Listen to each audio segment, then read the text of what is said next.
Mariana também é coordenadora do projeto, Rui, lá comigo na UFRJ, Mariana Roque, apaixonada Mariana, aí também pelo Mariana. seu trabalho. E os demais convidados. Aí tem um cachorrinho também que se chama Leandro de Salvo Filho. Ah, é o Conde. Tá, tudo bem. Ou seja, está todo mundo aqui hoje para te ver, para te ouvir, para te abraçar. Coisa maravilhosa. Gente, vou dar as boas-vindas, então, oficialmente. Estamos ao vivo com mais um clube de leituragens, hoje Pacová, da Faculdade de Educação da UFRJ.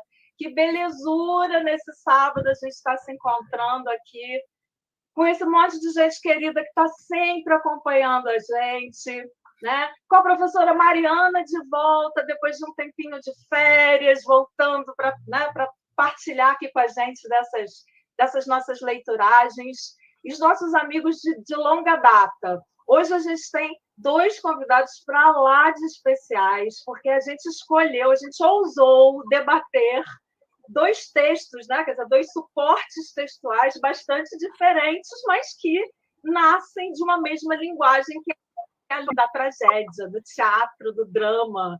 A gente escolheu ler O Berço do Herói, de Dias Gomes, em concomitância com a novela Roque Santeiro, a segunda versão de Roque Santeiro, que foi ao ar entre os anos de 1985 e 1986.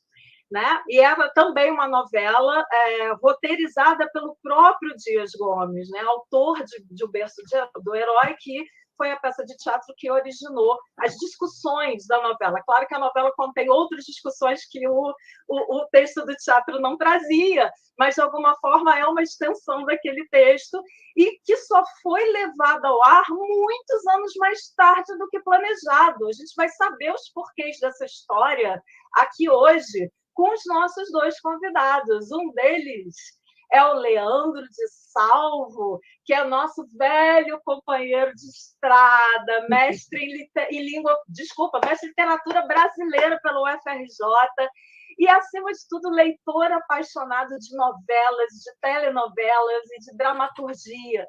Tem um gosto todo especial por esse tipo de texto, que muitas vezes, né, para o qual a academia às vezes torce o narizinho, né, seu Leandro? Mas Leandro está aqui para provar para a gente que há possibilidades muito bacanas de leituragem do texto dramatúrgico. Ele que é professor também da educação básica, e ele também busca levar o texto, né, de dramaturgia para a sala de aula como uma proposta, né, de leituragem. Então, Leandro, seja muito bem-vindo, você está aqui com a gente hoje. Na verdade, o Leandro vai ser o nosso mestre de cerimônias e dinamizador desse papo, tá?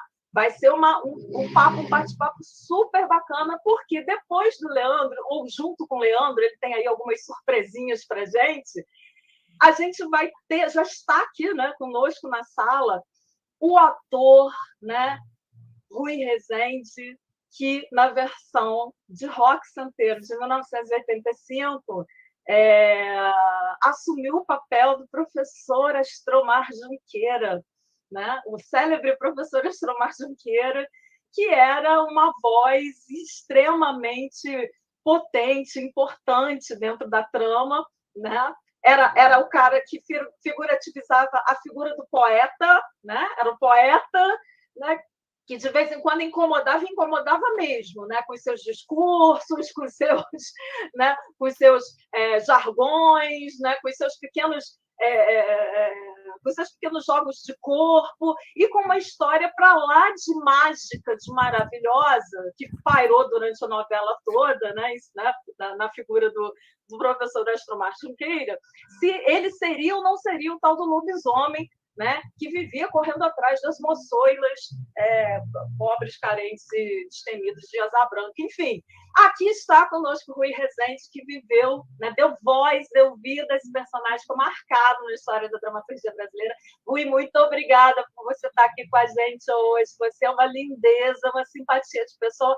Desde o início, né, que nós nos contactamos, ele já se apaixonou pelo projeto. Vamos lá, vamos fazer. Nunca fiz isso não, mas vamos fazer. É isso aí, vamos fazer. Rui, seja muito bem-vindo. A gente te abraça de forma muito carinhosa.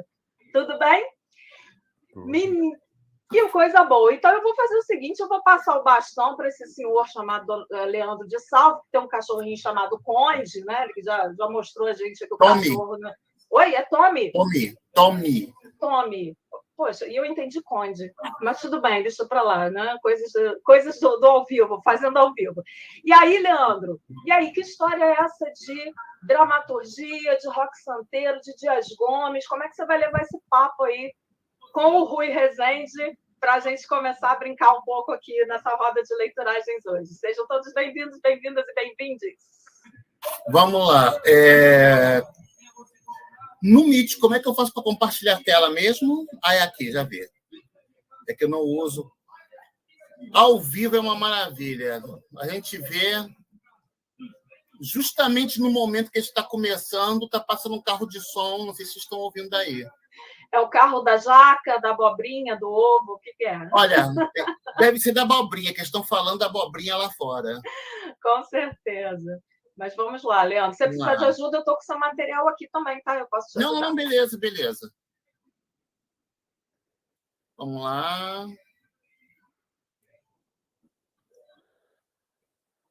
Estamos começando a ver a sua tela.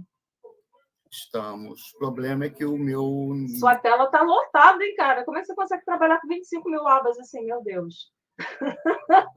Eu me pergunto como é que vocês trabalham com uma. Pois é. Para dar uma organizada, né, no visual, senão não dá. Muito bem, vamos lá. PowerPoint. É que não era para acontecer isso, mas o meu PowerPoint, de repente, fechou. Agora que vai abrir de novo, abrindo, processando. Olha, pronto. Muito bem. Então, vamos lá, conforme... Vamos falar de rock santeiro, conforme a professora falou. Eu sou Leandro, eu sempre fui apaixonado por Dias Gomes já de antes da faculdade. Fiz graduação em português e inglês, mas acabei indo para o mestrado em literatura, porque tudo meu sempre tem que ter literatura e leitura. A gente precisa de literatura e leitura. Daí está meu e-mail, o meu Instagram para comunicação. E nessa pandemia, muitas das vezes, eu dei aula online para alunos, principalmente aula de inglês. Mas sempre, mesmo dando aula de inglês ou em português, sempre tem que trazer leitura. Leitura sempre foi uma coisa obrigatória. Então, falando de leitura, vamos começar, então, lendo Os Sertões, ok? Aí vocês vão perguntar, peraí, essa aí é a live errada. Os Sertões, Euclides da Cunha, o que isso tem a ver com Dias Gomes, rock santeiro? Pois é, foi de Os Sertões de Euclides da Cunha que saiu o rock santeiro e o berço do herói. Dias Gomes lia lia jornais, lia vários livros da literatura internacional e nacional. Assim, ele, assim como o Janete Claire, então foi de Os Sertões que saiu. E olha só a parte dos sertões que fala na lenda do Cabo Rock. A lenda do Cabo Rock, abalando comovedoramente a alma popular. Um soldado humilde, transfigurado por um raro lance de coragem, mascara a peripécia culminante da peleja. Ordenança de Moreira César, quando se desbarata a tropa e o cadáver daquele ficar em abandono à margem do caminho, o lutador leal permanecer a seu lado, guardando a relíquia veneranda abandonada por um exército. De joelhos junto ao corpo do comandante, batera-se até o último cartucho, tombando, afinal, sacrificando-se por um morto. E a cena maravilhosa, fortemente colorida pela imaginação popular, fez-se quase uma compensação à enormidade do revés. Abriram-se subscrições patrióticas, planearam-se homenagens cívicas e solenes e, num coro triunfal de artigos vibrantes e odes ferventes, o soldado obscuro transcendia a história quando, vítima da desgraça de não ter morrido, trocando a imortalidade pela vida, apareceu com os últimos retardatários superstites em queimadas. Ou seja, do herói que nem tinha morrido. E foi daí que saiu a ideia. Falando nisso, vamos falar um pouco de Dias Gomes. O nome dele é Alfredo Dias Gomes, nascido, ele é um autor baiano, nascido em Salvador, Bahia, em 19/10/1922. Dias Gomes escreveu para tudo quanto é coisa que vocês possam imaginar.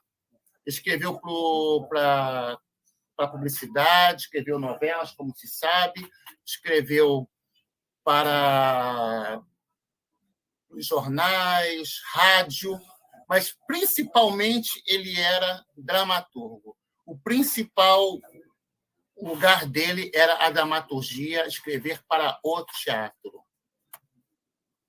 Ele escreveu a primeira peça, A Comédia dos Moralistas, aos 15 anos de idade, e ele era casado com Jeanette Claire, que era conhecida como a Maga das Oito, porque que ela escrevia grandes sucessos da novela, do horário das 8, das telenovelas das 8.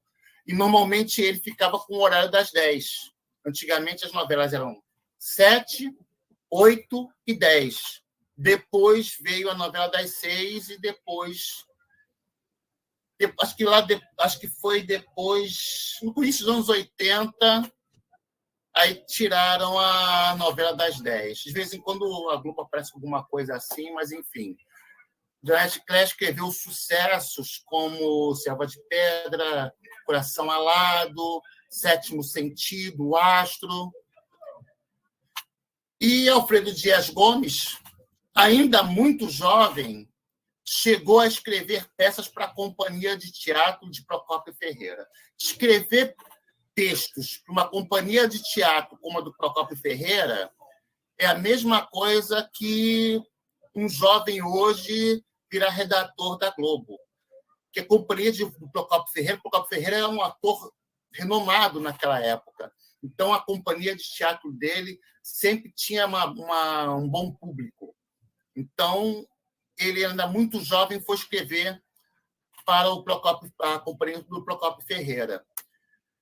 E aí vai acontecer uma coisa interessante.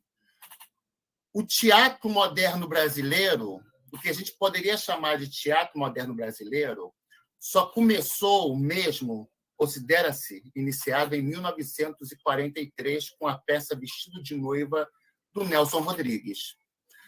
Já antes disso, Dias Gomes já escrevia para o Procópio Ferreira, e com sucessos. Mas não era ainda dentro desse moderno teatro brasileiro. Por quê? Porque num formato mais antigo era mais fácil, principalmente para quem era o centro das atenções da companhia, que, no caso, era o Procópio Ferreira, que dava o nome à trupe. E aqui conseguiram uma trupe carioca de amadores chamada Os Comediantes. Então, eles eram amadores, podiam se aventurar, podiam entrar em qualquer aventura. Nelson Rodrigues também era um autor estreante. E chegou o Ziembinski, da Polônia, vindo a fugir da guerra, e ele trouxe a expertise dele para ser aplicada aqui no teatro, para ser aplicada aqui no teatro brasileiro. E aí, a realidade dos palcos encontradas, a gente vai ter que fechar.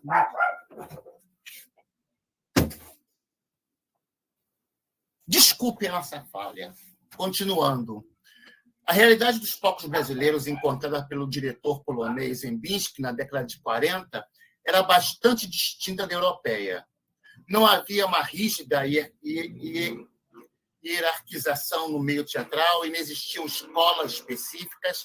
A iluminação era feita de maneira simplória, as companhias não se empenhavam no ensaio das peças e não havia técnicas de encenação. Além disso, privilegiava-se a comédia em detrimento ao drama. Segundo Prado, entre as peças apresentadas no triênio 1930-32, apenas 2 se intitulavam dramas, contra 69 de revistas e 103 comédias. A predileção pelas comédias era terreno fértil para o desempenho cênico das companhias de Procópio Ferreira, Leopoldo Frois e Dulcina Moraes, das quais eram figuras máximas. Os espetáculos comerciais e de revista eram rentáveis e os textos tinham estrutura fixa, receitas certas de sucesso. Nas estruturas dessas companhias, o papel do encenador era praticamente invisível e suplantado pelo primeiro ator e pela existência do ponto, que era alguém que ficava escondidinho ali, só dando as dicas para a grande estrela. Muitas das vezes ele só ia lá, ensaiava uma vez só para saber as marcações deles. Então, era assim que era feito. O que acontece? Em time que está ganhando não se mexe. Então, esses diretores de companhias eram justamente aqueles que não queriam essa renovação. Um exemplo disso foi uma peça que o Dias Gomes escreveu para a companhia do Procópio Ferreira, chamada Doutor Ninguém.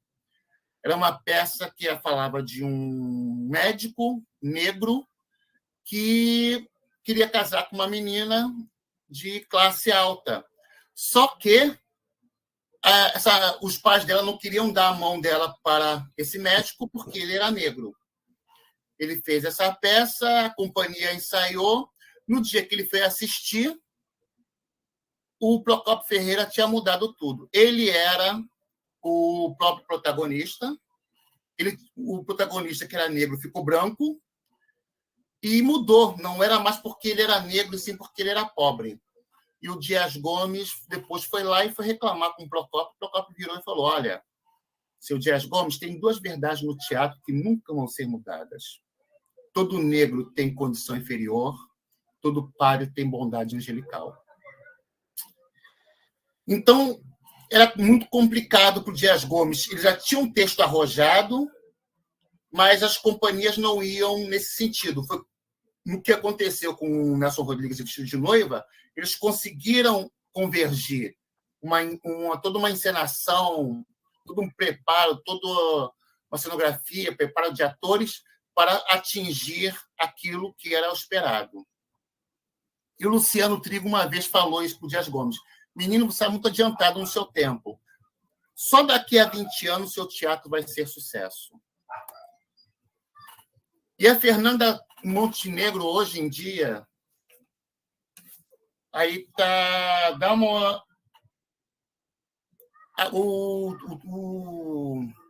O filmezinho A7, por favor. A Fernanda Montenegro vai falar do teatro brasileiro, que o teatro hoje está nas catacumbas. Vou ver se eu consigo projetar junto com você, tá? Talvez você tenha que parar de projetar. Deixa eu tentar primeiro. Coletivo de leituragens, pasta compartilhada, vídeo A7, é isso? A7. Tá, só um vídeo da Fernanda Montenegro, que estava sendo entrevistada pelo Pedro Bial. Pois é. Minha tela continua compartilhada, não? Não continua. Você vai ter que voltar. Eu agora que tirei meu compartilhamento. Beleza. Então, peraí que eu tenho que voltar aqui. Bom, como vocês estão vendo, então, aí, o teatro sempre...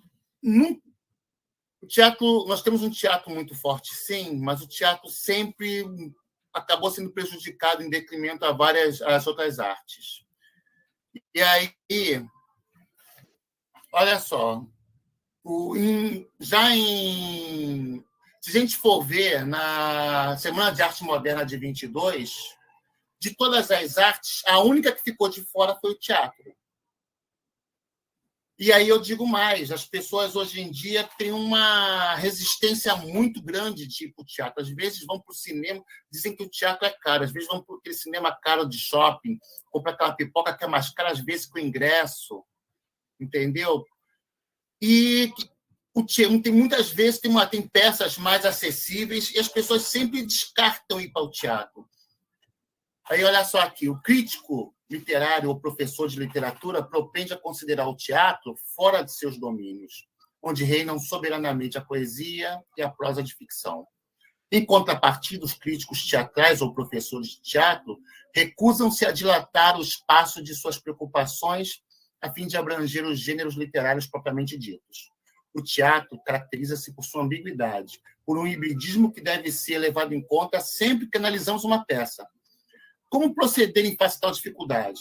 Primeiro que tudo, assentar que a análise convergerá primordialmente para aspectos literários da peça, ou seja, encarará a peça enquanto texto. Agora, professores de literatura, muitas das vezes, não levam texto teatral para a sala de aula. Por quê? E é um texto muito fácil de ser trabalhado. O coletivo Pacová, muitas vezes, vocês avisam já qual vai ser o texto a ser trabalhado, o pessoal vai lendo antes.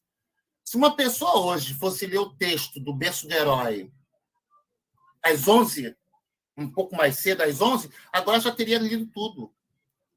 Até mais tarde, mas assim, estou colocando assim com bastante folga, para vocês verem que é um texto, são coisas que são fáceis de trabalhar. Entendeu? Só que sempre as peças são banidas.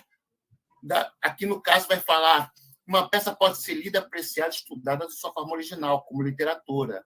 Essa é a primeira razão que me leva a defender o estudo da dramaturgia brasileira no curso de letras, o valor literário e artístico que encontramos em inúmeras peças.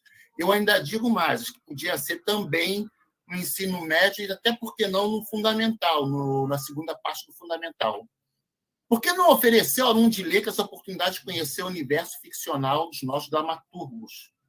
Desde Martins Pena até os contemporâneos, passando por França Júnior, Arthur Azevedo, João do Rio, Roberto Gomes, Ariano Suassuna, Gianfrancesco Guarnieri, Augusto Boal, Dias Gomes, Oduvaldo Viana Filho, José Vicente, Antônio Bivar, Leila Assunção, Consuelo de Castro, Chico Buarque, Paulo Ponte, João das Neves e tantos outros. Se a dramaturgia pertence à literatura, por que excluí-la dos nossos cursos de letras e das nossas escolas, como é comum acontecer? Por que elas estão sendo... E eu já trabalhei textos teatrais, muitas das vezes, usando leitura dramatizada, que acaba sendo bem interessante. Você coloca os alunos para, você vai ser um, você vai ser outro. Aliás, professora Anabelle, a gente podia fazer agora. Vamos fazer? A senhora vê a artística continua firme e forte? Olha, dizem que se eu não der sorte como professora, de repente eu posso procurar um emprego na Globo. O que vocês acham, gente? Então, vamos fazer o seguinte, vamos fazer uma leitura dramatizada nós dois? Vamos. Qual vai ser? Leandro só me apronta, gente. Olha só. Vamos lá. Não. A senhora tem mais vertiga do que eu. Uma vez ele me chamou, vá na faculdade lá, para filmar, não sei o quê. Eu fui lá para a faculdade, não encontrava. Eu entrei depois lá, olhava para o pessoal, não encontrava na lugar nenhum.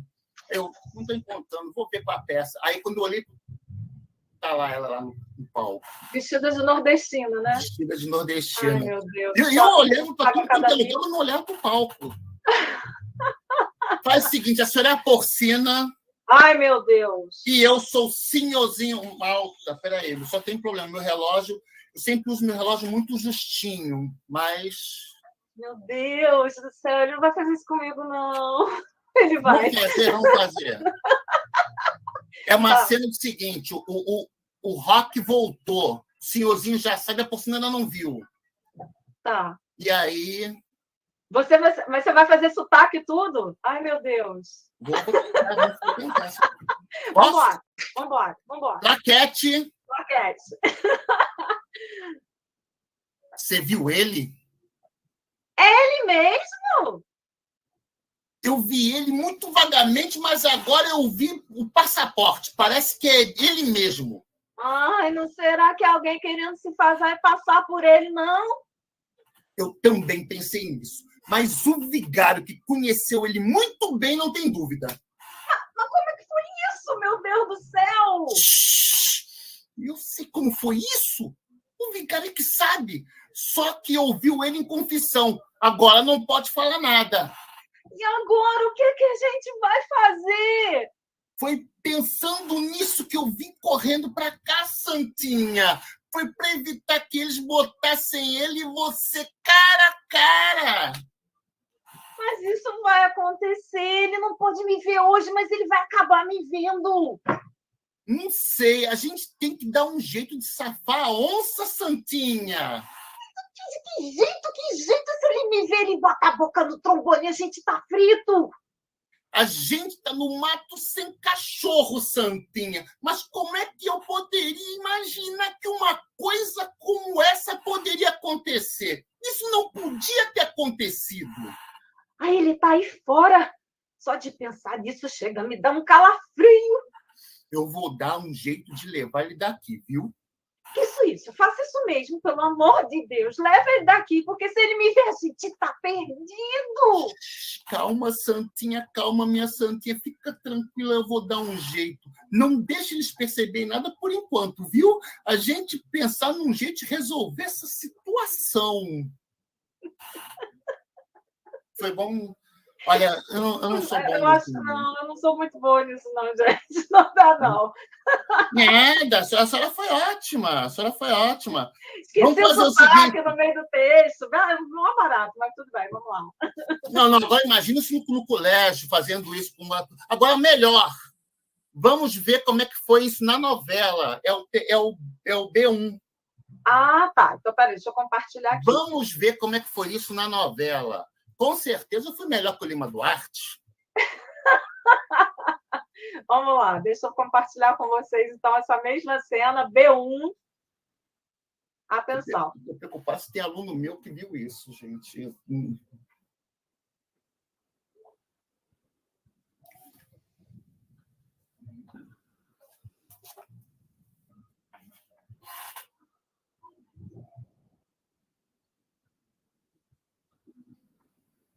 Esse texto aí é uma parte da novela Rock Santeiro. Então, a gente fez essa leitura dramatizada e agora vocês vão ver como é que foi a cena que foi ao ar na novela. Mas, assim como foi na novela, pode ter sido o texto mesmo da própria peça. Poderia ser usado. Eu já usei texto de várias peças do Dias Gomes. Coitado do Lima Duarte, tá vendo? Não é? Não, vamos fazer o seguinte. Vamos fazer a outra, mas agora com um ator de verdade. Meu amigo Rui Rezende, professor Astomar, vamos fazer...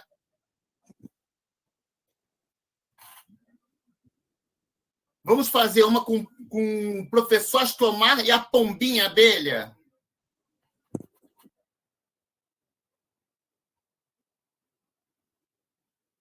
Vou ter que botar de novo aqui, né?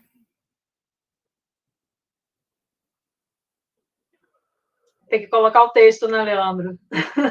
Vou botar o texto aqui. Leandro aprontando para a gente. Olha, vou te contar, Leandro, só você mesmo. Vamos fazer agora com o professor Astromar e a dona Pombinha. Tá pronto aí, Rui Castro? Oi, Rui Castro, Rui Rezende, tá pronto? Está pronto. Você quer que eu fale o texto? O que é? A Pombinha começa, eu sou o diretor agora, hein? A Pombinha começa, depois o professor Astromar. Você quer que eu me repita aqui? Agora é o professor Astromar da Pombinha. Atenção, silêncio no estúdio. Mas quem que vai ser Pombinha? Sou eu, Manu? Não acredito. De novo. Olha só, eu vou começar a cobrar cachê aqui de vocês. Hein? Vamos lá. Então, eu faço a Pombinha e o lindo do Rui vai fazer o Astromar. Olha só que nostalgia. Contracenando internet com o Rui Rezende. Melhor que isso aí, ó. O cachê, um abraço bem quentinho, tá, Rui?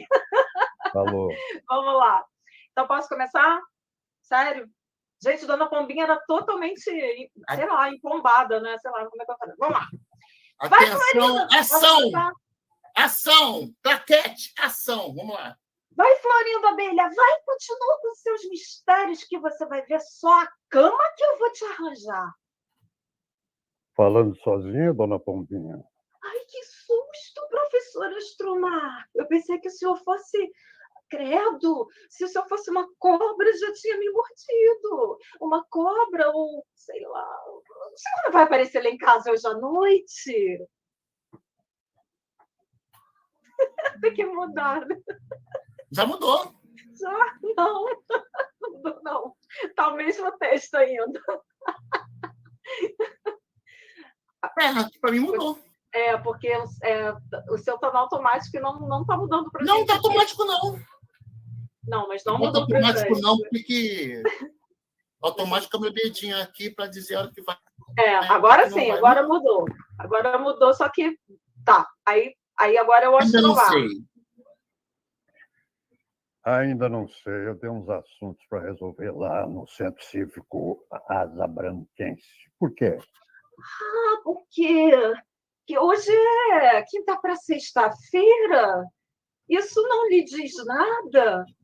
Não, o que tem? Nada. É uma cisma minha. Olha, tá vendo? Isso que... Muito bem! Gente, que honra! Eu sei a pombinha do Rui. Coisa linda. Obrigada. Valeu. Vamos ver como é que foi. Esse é o B2. É o B2. Vamos ver como é que foi. Vou preparar agora. Heloísa Mafalda, nossa saudosa Heloísa Mafalda. Dona Pombinha. Divertidíssima. Gente, muito bom. Muito bom. Maravilha. Não precisa de muita coisa para fazer uma leitura dramatizada. E sempre tem essa coisa assim de brincadeira, esse tom de brincadeira, esse tom de improviso, né? Essa coisa aí muito legal. Agora tem que voltar a compartilhar de novo, né?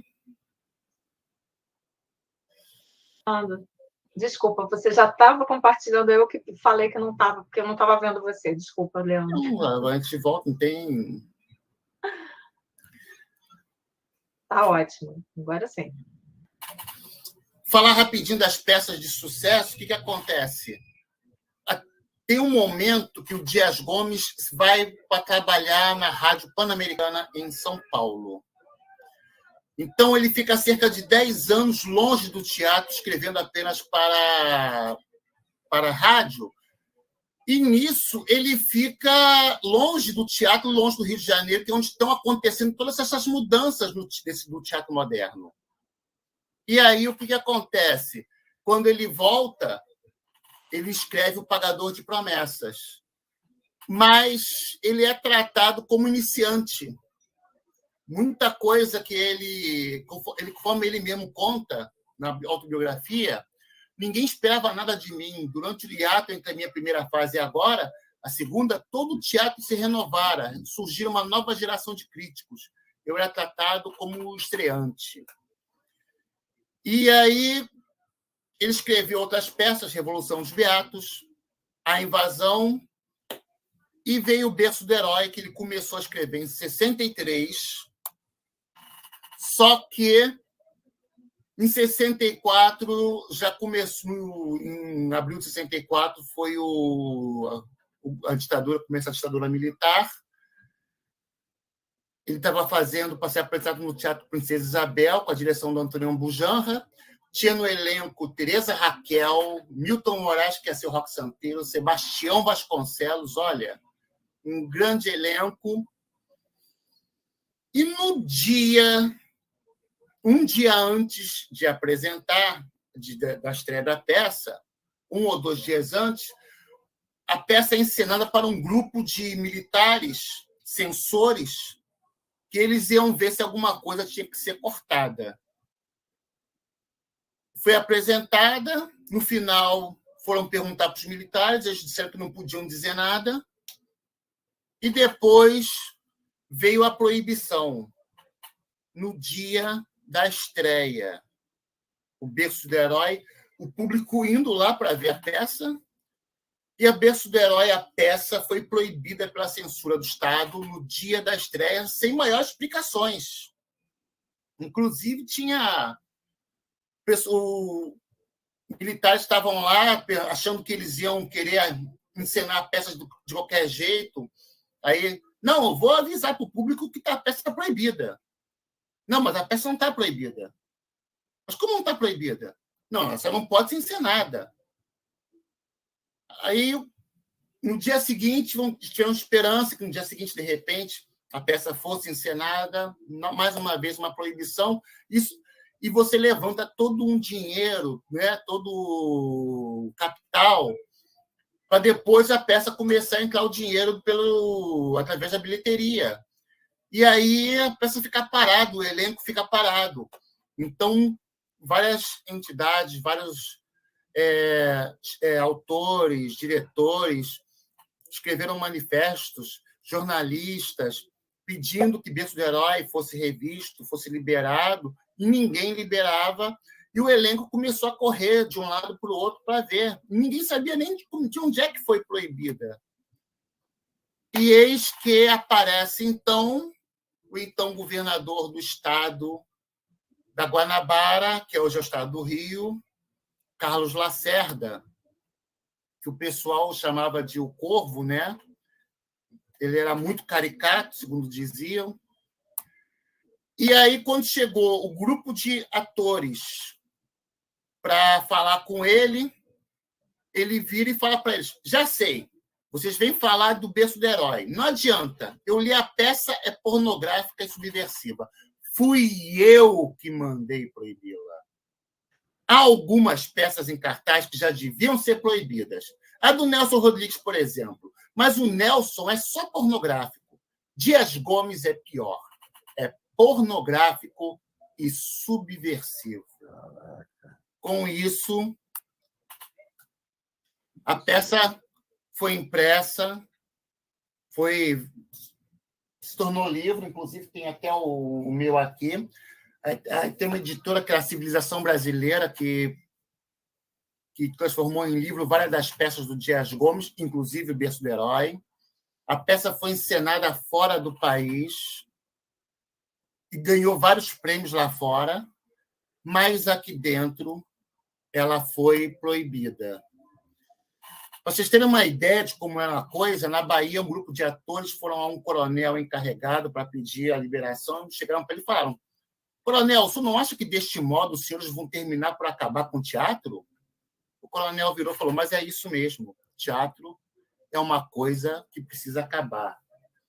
Como dizia o meu professor Roberto Rocha, se estiver vendo, um abraço para ele, ele dizia que o teatro é a coisa mais subversiva que tem, que é um monte de gente dentro de uma sala, um pessoal no palco, não tem nada mais subversivo que o teatro. Então, o teatro foi muito bombardeado com isso, né?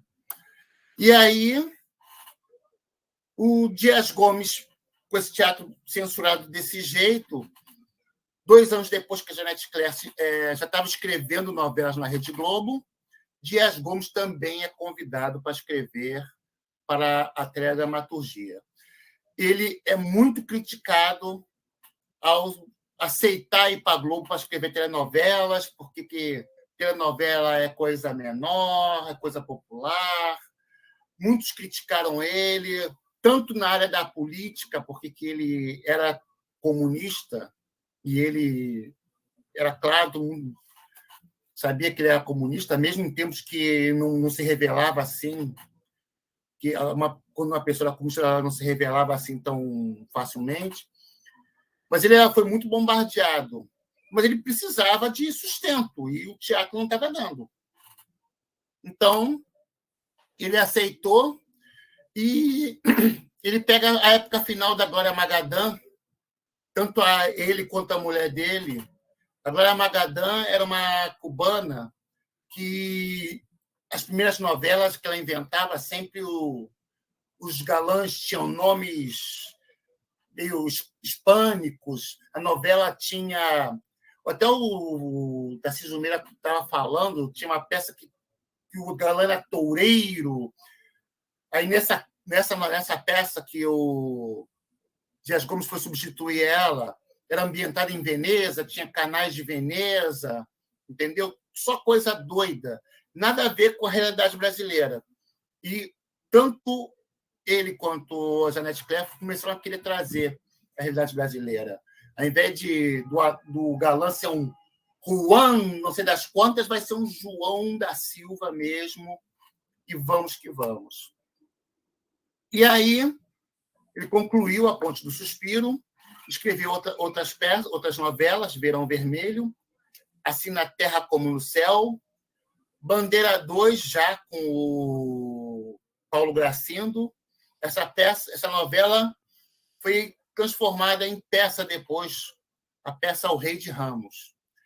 E aí ele começou a querer trazer as peças dele para serem o teatro dele para vir para as telenovelas. E ele adaptou o Bem Amado. E o Bem Amado foi uma novela que teve muitos problemas com a censura. Um dos problemas, para vocês terem uma ideia, foi que os militares falaram que não podiam chamar o coronel Odorico Paraguaçu na novela de coronel. O coronel Odorico Paraguaçu era proibido de ser chamado de coronel pelos outros, pelos outros personagens. Tanto é que, quando foi fazer o Roque Santeiro, na revanche, o Dias Gomes descontou com o Senhorzinho Malta. Senhorzinho Malta é um coronel daqueles bem tradicionais, mas toda vez que alguém chama ele de coronel, ele chama nas tamancas. Oi, o senhor não me chame de coronel. Isso já com uma resposta com o que aconteceu em Bem Amado. Ele também escreveu O Espigão, que trazia essa questão de natureza, de meio ambiente. E aí ele começou a adaptação do Berço do Herói, que se tornaria Roque Santeiro para o horário das 8 da noite. O que acontece? Ele sempre escrevia horário das 10, ele foi para o horário das 8, e a Janete Claire, que era das 8, foi para o horário das 7, porque que o Boni queria melhorar a qualidade das novelas do horário das 7. Trouxe a Janete Claire para as 7 e ele para as 8. Só que a Janete Claire não gostou, ela achou que isso aí foi como se fosse uma diminuição dela, ela não gostou de ter ido para a hora das 7. E aí ele começou a escrever essa adaptação, já Berço do Herói como Roque Santeiro. Só que uma série de boatos começaram a dar sinais de que a censura ia dar problemas. Uma delas é que o Roberto Marinho e o ministro da Justiça, Armando Falcão, ou então o ministro da Justiça, eles tinham uma linha direta. E, de repente, o ministro da Justiça começou a evitar ligações do Roberto Marinho. Informaram também para o Roberto Marinho que haveria um plano de agitação nacional e um dos pontos desse plano era a novela Roque Santeiro que ia chegar. Então, estava um clima de estabilidade com essa novela. Enquanto isso, estão gravando. Já tinha 30 capítulos gravados, já tinha um bom adiantado de novela escrita. Cogitaram, de repente, de passar por hora das 10, caso fosse problema, fosse o horário de exibição. Mas ninguém nunca dizia nada. Até que, no dia da estreia, veio a proibição. E o pior, não se sabia de onde veio essa proibição. O Cid Moreira, ao final do Jornal Nacional, antes da novela das 8, leu um manifesto protestando contra a proibição de Roque Santeiro, avisando ao público que Roque Santeiro não podia ser exibida, porque foi a censura, proibiu. E apresentaram a abertura da novela. Nesse momento, apresentaram a abertura da novela depois da fala do Cid Moreira. Depois da abertura, mais uma vez, o Cid Moreira voltou ao ar e falou, leu novamente o manifesto. E aí houve uma grande tensão, até temendo haver a cassação do canal. O Walter Clark era o todo-poderoso até então e ficou lá ligando para um, ligando para outro, para ver o que ia acontecer. A deputada Sandra Cavalcante, acho que os mais antigos vão lembrar, a deputada Sandra Cavalcante, havia ligado para o chefe da Casa Militar e ele não tinha conhecimento de nada. Ele virou para ela e falou: eu estou na minha casa esperando a novela começar. Então, ninguém sabia de onde veio a proibição. Resultado, não foi caçado o canal, mas Roque Santeiro realmente estava proibida, com 30 capítulos já gravados. Ou seja, foi um grande prejuízo, né, para a Rede Globo. E aí uma reprise da novela Selva de Pedra foi transmitida enquanto sinopses de uma nova novela estavam sendo mandadas para censura para ver se eles aprovavam para que começassem a gravar rapidamente, aproveitando esse elenco de Roque Santeiro.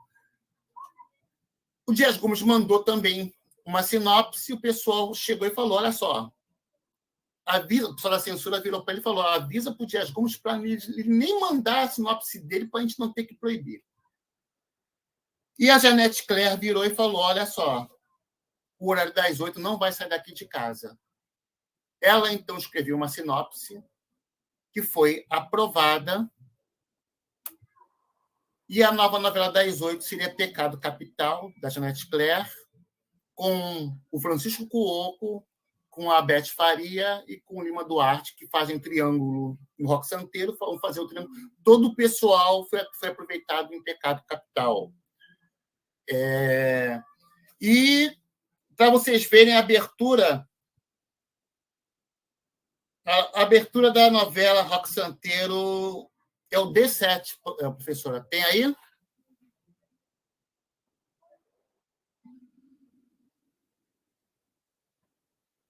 A abertura da novela Roque Santeiro, que foi ao ar logo depois desse manifesto do Cid Moreira. Aí. Incrível. Essas imagens de cordel maravilhosas, né? E aí a gente se dá conta de que a história é mesmo um cordel, é uma história dentro da história, né? Porque tem lá aquele filme que nunca acaba, né? Aquela equipe de filmagem que vai para a Asa Branca e não consegue fazer a história da vida de Roque Santeiro de jeito nenhum, né? Muito, muito legal. Leandrito, vamos acelerar um pouco só para a gente poder dar uma palavrinha para o Rui aqui, que a gente já está indo para a primeira hora de debate. E o povo quer falar, o povo quer participar. Vamos embora. Só uma última coisa, para explicar. O motivo da novela ter sido proibida, e só foram saber disso quando abriram os arquivos do STNI. O motivo foi simplesmente o seguinte: um telefonema de Dias Gomes para Nelson Werneck Sodré havia sido grampeado pelo DOPS. E nesse telefonema, Dias Gomes fala: aquela peça, O Berço do Herói, eu estou tapeando os milicos. Os milicos é muito burro, estou tapeando eles. Essa novela que vai estrear agora é aquela que eles proibiram, estou tapeando eles aqui. Esse telefonema estava grampeado e por isso que a novela foi proibida. Só foram descobrir isso já nos anos 80, até final dos anos 80, até depois de apresentar a novela de 85. Fala, professora, a senhora ia falar? Não, estou aqui só comentando que essas histórias então, deixa eu perguntar para o Rui. Primeira coisa, eu queria saber como é que foi o seu início. O senhor também começou no teatro. Como é que foi o seu início no teatro? O meu início em teatro? Isso. Como é que foi? Como é que o senhor vivenciou essa fase teatral? Bom, eu saí de uma família muito católica, que tinha uma mãe muito exigente, missa, essas coisas e tal. E a gente estava no interior de Minas. Eu não tinha a menor ideia de que era teatro, essas coisas. Era um caipira mesmo, moleque, fazia a vida de moleque. Fomos para São Paulo, aí, de repente, nessa igreja específica, que ficava quase em frente à nossa casa, em Pinheiros, tinha uma igreja que a gente tinha que ir à missa, aquela coisa. E ali eu tive um contato. Eu fiquei sabendo que tinha um grupo de teatro. Eu fui ver essa coisa, tal. Fui ver, tal. Aí, conversando um dia na porta com o diretor, ele me convidou lá para ir ver um ensaio, não sei o quê. Aí faltou um cara lá para ler uma parte. Aí eu estava lá esperando. Na realidade, eu tinha ido lá esperar um padre, porque eu ficava no meio do ano, julho, eu ficava ansioso, porque eu queria pegar o cargo de locutor da quermesse, entendeu? Era o locutor da quermesse. Fulano oferece a menina que está de blusa vermelha, aquela coisa toda. O meu interesse é esse. Eu estava procurando padre. Eu estava procurando padre e fui parar nesse salão, mas eu já tinha ouvido falar desse grupo.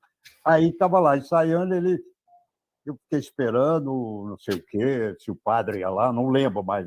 São buracos nessa minha história que eu não lembro mais. Sei que eu fiquei esperando e, como faltou esse ator, ele me convidou, que eu não queria ler. Ah, tá bom, vamos ler. Aí eu li, não sei o quê. Aí também falta detalhes, eu acabei ficando com o papel. Era uma peça de Calderón de la Barca, chamava A História do Mundo. Eu fazia a morte, mas ninguém me via, porque eu entrava tudo. Parece aqueles lençóis brancos que as pessoas, o garoto brinca de fantasma, bota uma coisa. Eu na peça inteira, eu tinha aquela coisa preta, tal, eu falava com aquele vozeirão, bababá. E essa foi a minha estreia no teatro. Depois, amador, né? Depois tiveram outras peças amadores, o Márcio do Calvário e tal. E depois veio a minha estreia no teatro profissional. Antes aconteceu na televisão. Como eu trabalhava. Foi para a televisão primeiro? Hein? Isso foi primeiro para a televisão? Primeiro foi na televisão, porque eu trabalhava. Em São Paulo, tinha, por exemplo, você tinha um prédio aqui que era das emissoras associadas e do lado a TV Tupi. Do Chateaubriand. Como a radionovela estava decadente, quase ninguém fazia mais. Do lado do estúdio, da cabine de locução, tinha aquele local, uma espécie de salão que tinha um microfone, muitos atores reuniam e faziam a novela, né? A novela, radionovela. Como estava desativado, o pessoal da televisão vinha ensaiar naquele espaço. Aí aguçou minha curiosidade, eu quis entrar, não sei o quê, quis entrar. E eu comecei a pentelhar o diretor, que era um cara chamado... Eu estou esticando muito, parece que você perguntou uma coisa, eu estou respondendo com uma história longa. Não, vamos lá, está ótimo. Tá, tudo bem. Então, aí eu pentelhei um diretor chamado Benjamin Catan, porque eu queria fazer, não sei o quê. Então, pentelhei, que ele me deu lá um papel, que era uma secla de um chefe de gangue, de uma peça americana, aliás, acho que era um filme americano, que eles ficavam ilhados numa cidade da Flórida, por causa de uma tempestade, tufão, essas coisas de furacão. E eu fazia ali, foi uma boa estreia, tal, e dali vieram muitas coisas. Essa foi a minha estreia, quer dizer, a minha história. Depois veio a estreia no teatro com o Lima e o Juca, numa peça dirigida pelo Abu Janra, que existiu. Qual foi a peça, lembra? Herói. E aí aconteceram muitas coisas. O senhor lembra qual foi a peça? A peça que eu estreiei? Estranho Casal, Neil Simon. Era sobre um amigo que a mulher deixou, ele vai para a casa do amigo, esse amigo, e ele fica chorando, e eles reúnem ali numa partida de pôquer, e tem aquelas coisas. E eu fazia um dos jogadores ali e tal. Foi essa a estreia, no Teatro Ruth Escobar, em 1967. Nossa.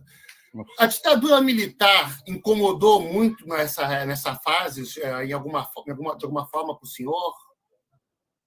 Sendo ator, a ditadura, a censura...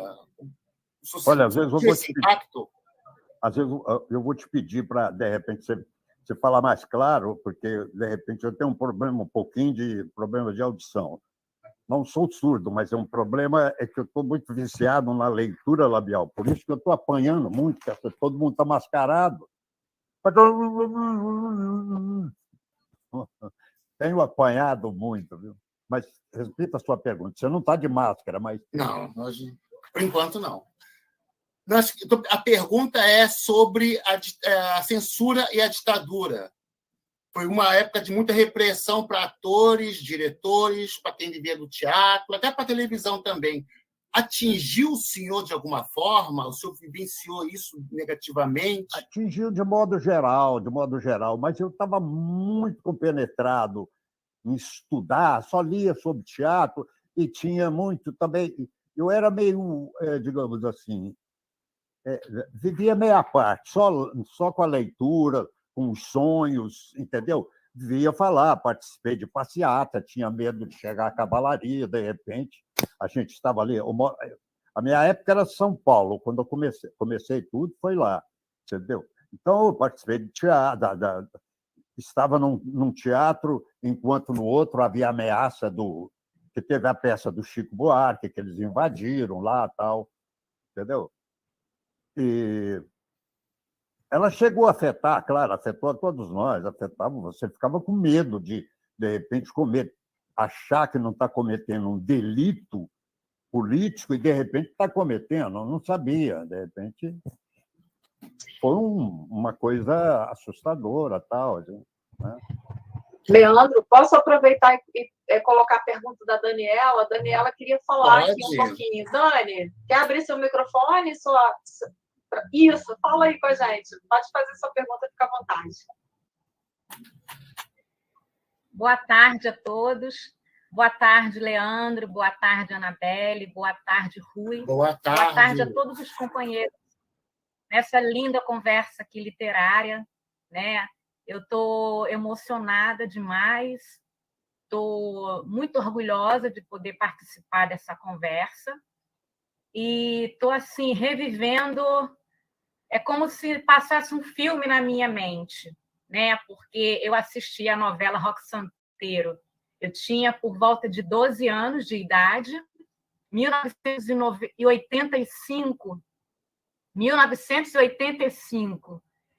E 30 e tantos anos já se passaram e participar dessa conversa agora é como se eu estivesse voltando lá para os meus 12 anos.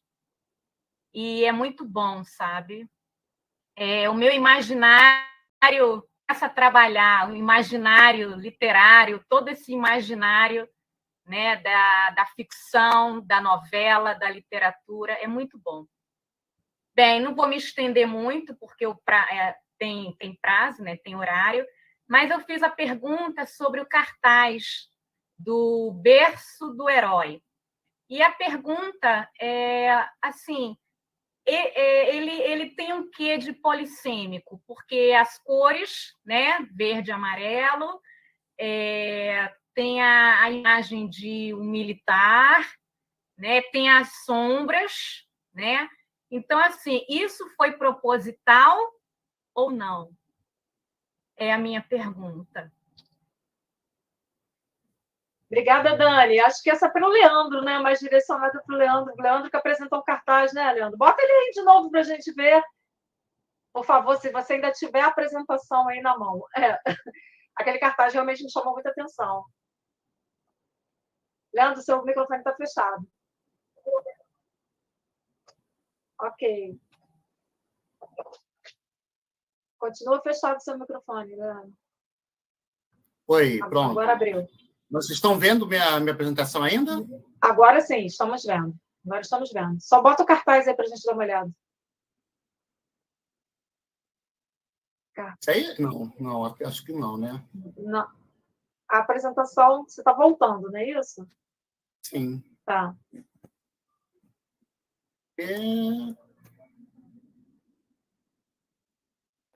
Ela parou, travou aí no cartaz da fabulosa história de Roque Santeiro.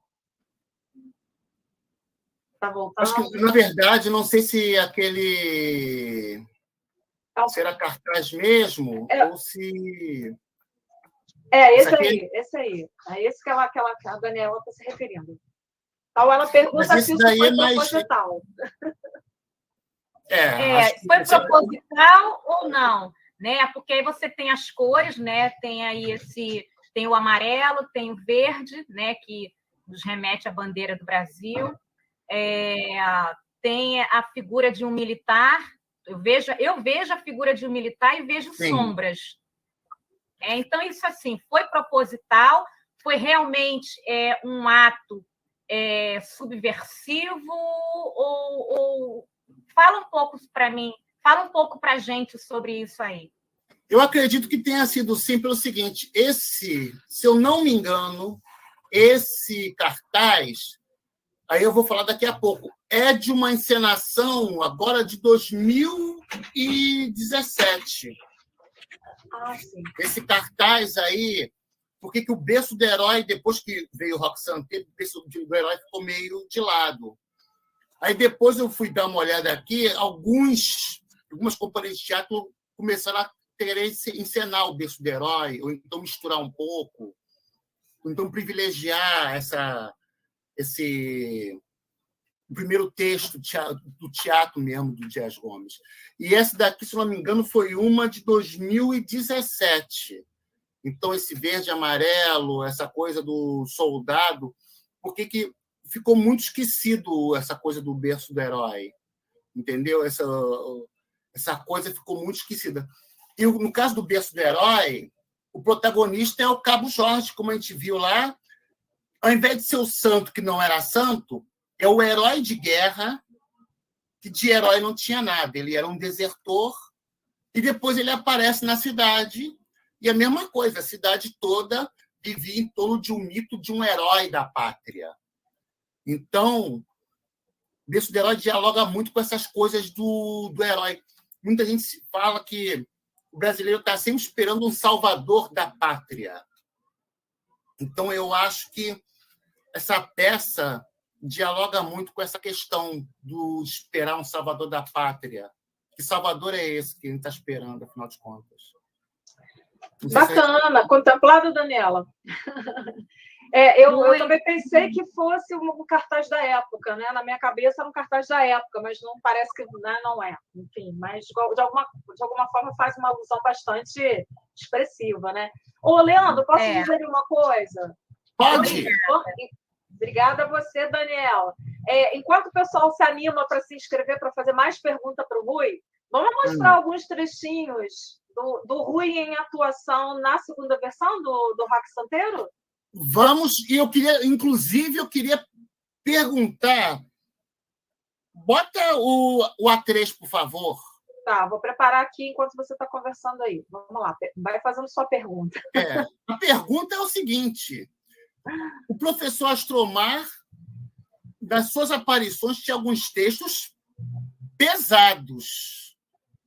Era difícil de decorar textos como esse aí que a gente vai ver agora?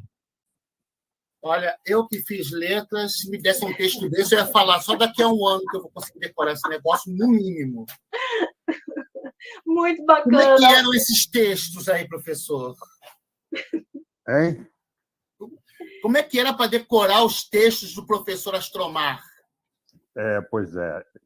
É engraçado que eu estava aqui recordando a noite anterior a essa gravação. Foi a pior noite que eu tive na minha vida, porque era uma coisa muito difícil. Estava ali todas as grandes estrelas do momento, da novela ali, e só eu trabalhando. Então, foi uma coisa muito difícil. Você vê que eu quase não olho para a plateia, quase não olho para as pessoas, porque era uma... Eu, de certa maneira, fazia essa novela muito no aperto, que eu sofria uma espécie de uma inibição no sentido de fazer um personagem que era muito importante, no sentido era muito esperado, e eu tinha um medo tamanho de errar que eu fechava os olhos e ia às cegas, de certa maneira, entendeu? Meio assim, meio no aperto. Agora, você fala sobre... É muito mais fácil você decorar uma frase que tem todas essas palavras do que uma frase com palavras comuns. Eu vou hoje à casa de minha amada, vou dar um beijo na boca dela, com certeza. É isso. Uma frase dessas, às vezes, você demora para... Agora, essas aí, não sei o quê, era muito fácil, foi muito fácil. Ele falava muito pouco, só nessa cena aí é que ele, de uma certa maneira, juntou-se muito aquele palavreado arcaico, português castiço, aquela coisa toda, entendeu? Mas raramente ele... Você viu na cena anterior que você colocou com a Pombinha, ele fala normal, com frase normal, tudo aquela normal. Agora, né, esse aí foi difícil a apresentação junto àquele pessoal, porque eu não me admitia, não admitia que eu pudesse errar, parar a cena, porque esse negócio é muito ruim. Televisão, você parar a cena, meu Deus, você quer que um buraco abra e que você vá embora, porque é um processo industrial tão violento e rápido que se você ousa a não saber o texto, nossa senhora, é uma coisa assim, fica um constrangimento geral e seu também, né? Agora, é muito fácil, o palavreado desse aí não foi difícil, não.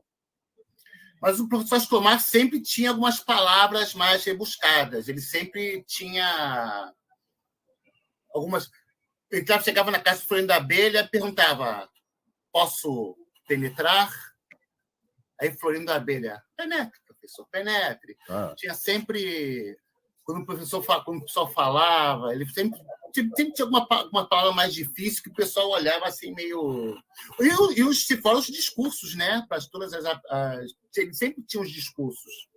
A fama era a fama da possibilidade, é lobisomem ou não é que, de repente, colocava as pessoas de certo... Armava quando ele chegava, ela se armava, e agora, não é agora, entendeu?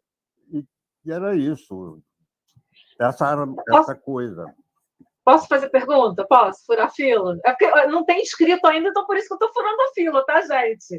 Queria fazer uma pergunta, uma observação e uma pergunta para o Rui. Quando o Leandro abriu a apresentação dele hoje, ele nos disse que, a personagem Cabo Jorge, lá de O Berço de Herói, foi inspirado em Os Sertões de Euclides da Cunha.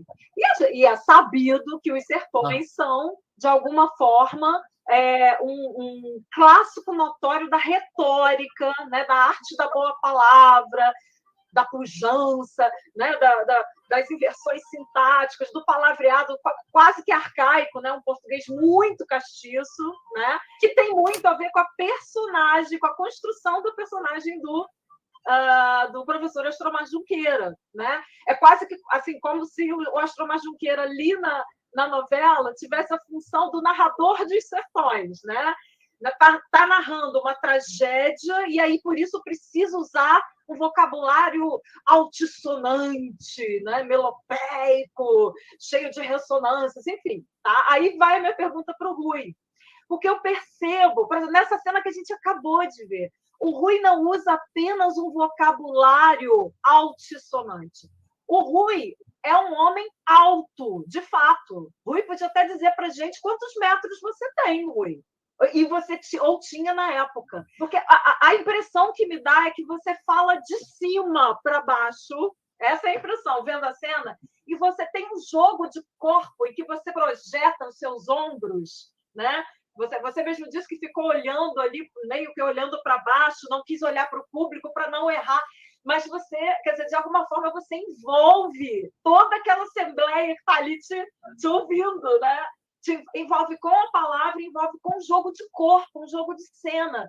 E aí a importância da leitura dramatizada, né, mais uma vez, né, como o Leandro ressaltou, que na sala de aula o professor é mais ou menos assim, é um professor Astromar Junqueira. É o cara que vai tentar traduzir com a palavra e com o corpo aquilo que a gente precisa dizer, né?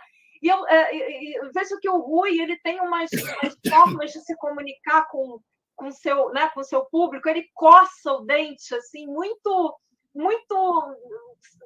Como é que eu diria, Mari? Me ajuda aí. Né? De forma discreta, ele coça um dente, como que para lembrar, olha, eu sou ou não sou esse homem que vocês estão pensando. Então, quer dizer, ele inventou todo um gestual para esse personagem, inclusive né? Quer dizer, é uma linguagem corporal que eu acho maravilhosa. Rui, poucas vezes na TV eu vi um personagem tão forte, com uma poética do corpo tão forte como o professor Astromar Junqueira. Eu fico, assim, inebriada nos tuas cenas. Obrigada, tá? Obrigada. Muito lindo. Deixa eu só comentar uma coisa.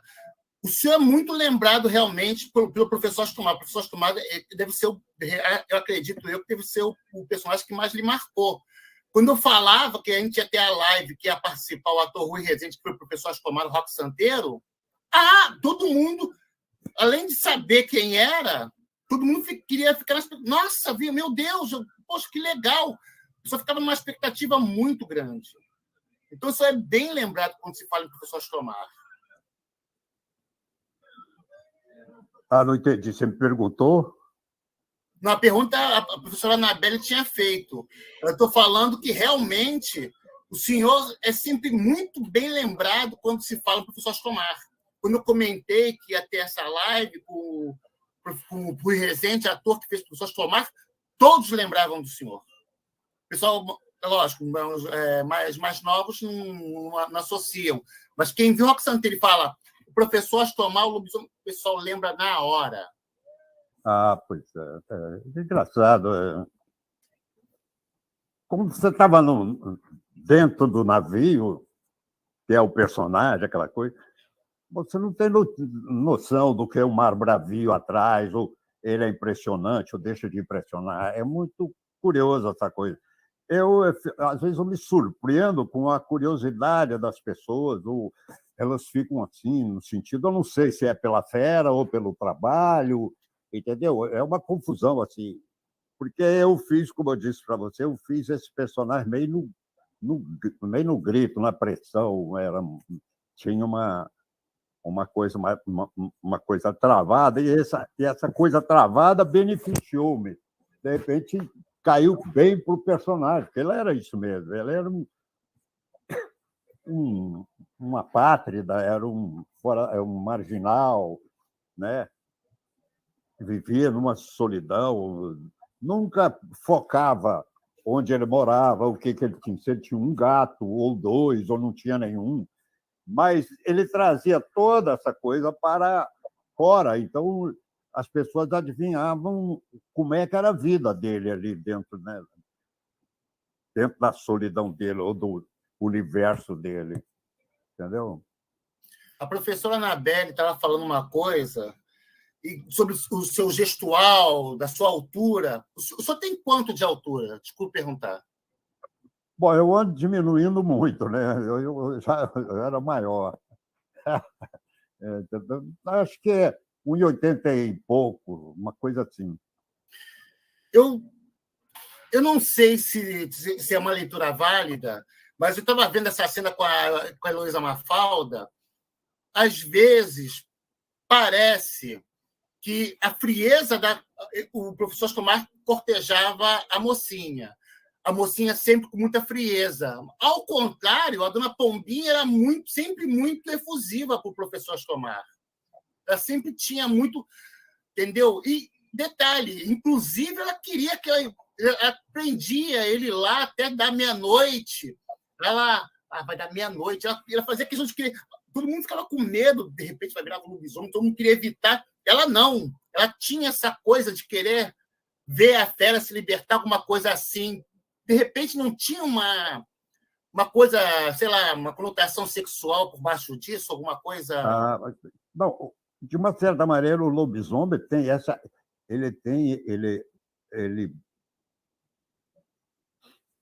digamos, ele estimula, de uma maneira geral, a libido, né? Não é? Nas mulheres, né? Principalmente, quer dizer, dentro da novela, agora, na vida, não sei, mas eu sei que tem uma curiosidade sobre esse homem-animal, né? Quer dizer, que essa curiosidade que aguça a mente humana, né? Nos interiores, então, né? As pessoas ficam falando disso, muito mais sobre isso. Esse mistério, né? Que qualquer filme ou série que passa lobisomem, todo mundo vai ver, porque parece que é uma procura sobrenatural, né? É uma procura natural e uma procura insana ou inútil, né? Uma pergunta. Leandro, deixa eu só fazer um adendo. Aliás, esse aspecto do maravilhoso, né, do elemento maravilhoso, tem escapado às novelas mais recentes e contemporâneas. A gente não vê mais novela global tematizando o lobisomem, o chupacabra, o fantástico. Ou seja, o fantástico sumiu, porque a vida é tão é tão crua, tem tanto horror na vida real, que as novelas estão pautadas agora pela violência citadina, urbana. Esse mundo rural, esse mundo dos interiores, esse sertão, digamos assim, né, quase euclidiano, desapareceu das novelas. Isso é uma coisa muito curiosa, né? Eu acho que empobrece, né? O que você acha disso? Empobrece a linguagem da teledramaturgia? Houve uma época, de repente, que, digamos assim, as pessoas tinham mais tempo para procurar se conhecer o outro, ter mais vontade ou mais tempo de ter um pouco mais de tempo para uma análise ou para conferir uma coisa. Por exemplo, dentro de uma novela, por exemplo, você podia fazer personagens que não ficavam naquela mesmice, né? Fulano quer fulana, fulana quer fulano, fulano não quer fulano, não quer dizer, aquela rapidez, né? Que hoje é muito assim, né? Você vê, né? As pessoas encontram uma pessoa, ela quer logo saber, quer tudo que aquela pessoa pode dar, ela não quer perder tempo, né? E nas mentes mais doentes, se ela é desconsiderada ou se ela é rejeitada, ela mata a outra, ela não quer saber de perder tempo ou de ser rejeitada, ela não quer esse sentimento. E naquele tempo existia mais, né? Eu sei que na minha época, de repente, quando você perdia uma namorada, não sei o quê, você ia para o bar com um amigo, tomava uma e ficava contando histórias para ele, de uma certa maneira, esperando que ele responda, não, ela vai voltar, batia no seu ombro, ela vai voltar. Hoje o fulano não perde esse tempo para ver essas coisas, né? Ele não tem. Hoje as novelas estão também o extrato humano, ou seja, o ser humano perdeu muito, né? Perdeu muito, ele ficou muito. Eu não sei se é o excesso de população no planeta, mas se perdeu muito dessa coisa romântica, ou seja lá o que for. Bom, também por educação, né? Não? Educação, falta de leitura. Educação, falta de interesse e tal. Falta de acesso à cultura. Entendeu? Falta. Uma série de fatores. Leandro, vamos puxar mais um videozinho? Vamos, sabe? Porque tem 2 inscrições. Uma, deixa eu falar uma coisa. Quer que eu fale, e outra, a pessoa quer falar, que é a Aline. Uma pergunta. Prepara, então, o vídeo. Deixa eu preparar. C5. C5, ok. Estou indo eu queria lá. saber do Rui. O senhor teve que rebolar muito, né, para fazer essa novela? Dizem que o ator tem muito que rebolar na hora de fazer a novela, mas o senhor foi literal, não foi, não? Bela cena, corajosa. Não é qualquer um que sai rebolando por aí na novela das 8, não, né, Rui? É engraçado, vocês estão mostrando coisas que eu já esqueci, não lembrava mais que tinha feito isso. Era tantas coisas que fazia, tanta gravação. Que bacana. Deixa eu perguntar uma coisa. As mulheres vinham muito em cima do senhor, justamente até por causa dessa coisa do lobisomem, nessa época da novela? Peraí, repita, por favor. Desculpa. As mulheres, as fãs, vinham muito em cima do senhor, para querer, tinha muita curiosidade, até também por conta dessa coisa do lobisomem. Tinha muitas fãs atrás do senhor? Sim, tiveram muitas conquistas que elas vieram a fim de comer o lobisomem. Sim. Tinha muita essa curiosidade. Eu lembro que tinha uma namorada mais longa, chegou um dia que falou assim, que não queria mais, falou assim, pena que você não é ele. Acabou o romance ali. Acabou o romance. Brincadeira. Tem mais um para a gente mostrar, Leandro? Mais umzinho antes das inscrições? Então, fala tem uma coisa muito importante Deixa eu falar, então, logo da trilha sonora. Essa era uma curiosidade que pintou aqui no chat. Teve uma pessoa que queria falar sobre a trilha sonora da novela, que, aliás, é um primor, né? São dois LPs, né? Na época era LP, gente. Vocês vão procurar depois aí o que é LP, tá? No Google, dá um Google. Fala aí, Leandro. É o preto com um buraco no meio, como dizia o Cacete Planeta. O que acontece? Foi feito o Rock Santeiro 1, esse daí. Quem compôs algumas dessas músicas, especialmente para a novela, foi a dupla Sai Guarabira, que cantava a música Rock Santeiro. E aí eles tiveram que dar outras músicas para outros artistas. Uma delas foi Dona, eles compuseram Dona.